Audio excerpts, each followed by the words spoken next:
The way I was taught integrals, to be honest, was shit. It never made any sense to me why the area under the curve of the function was the same as the antiderivative of the function. However, then after I completed the course, I was thinking about it, and it was actually pretty obvious and intuitive.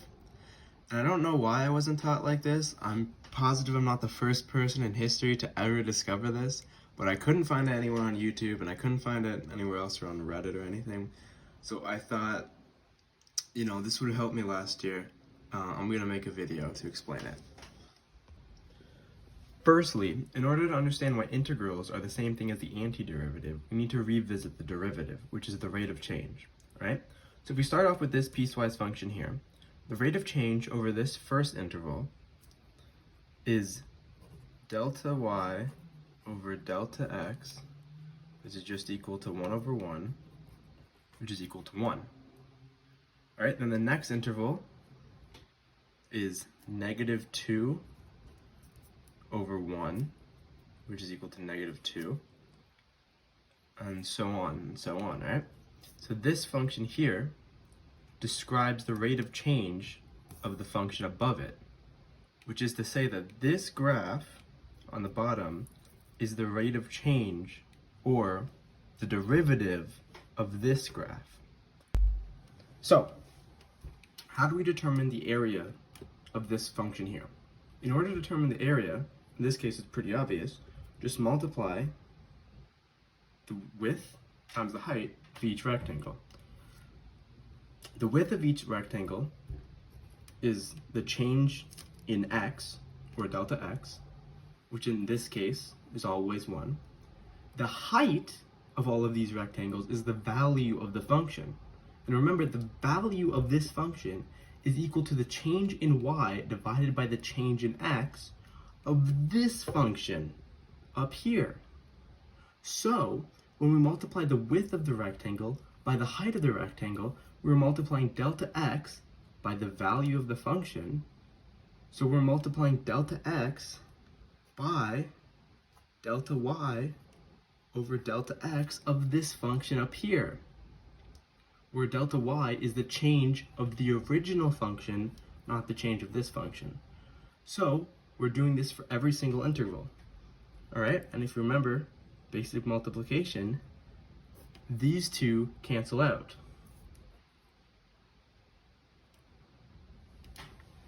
So the area of each of these rectangles is just equal to the change in y of the original function. And here, the first area is 1, because it's 1 times 1, which is equal to the rate of change here. For this one, it's 1 times minus 2, which is just minus 2, which was equal to the rate of change here. 1 again, which is why it's the same.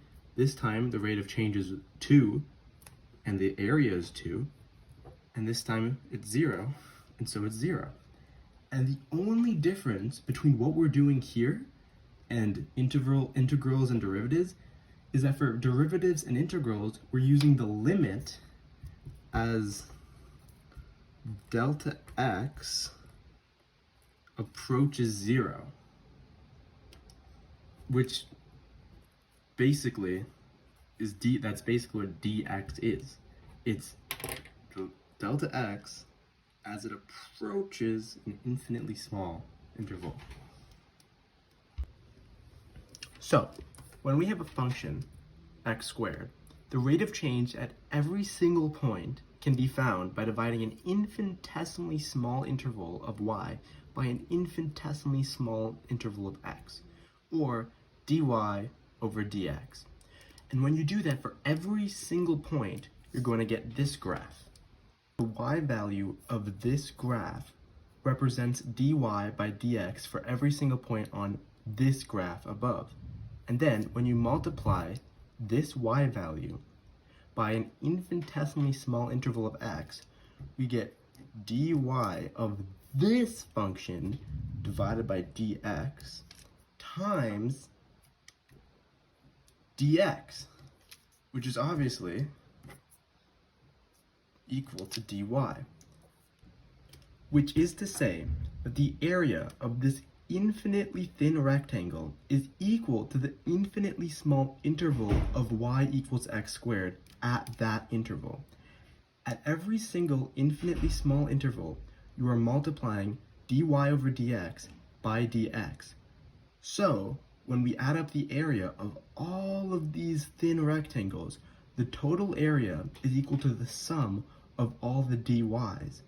And of course, all the small changes in y added together is equal to the total change in y. Therefore, the area under the function is equal to the change in y of the antiderivative.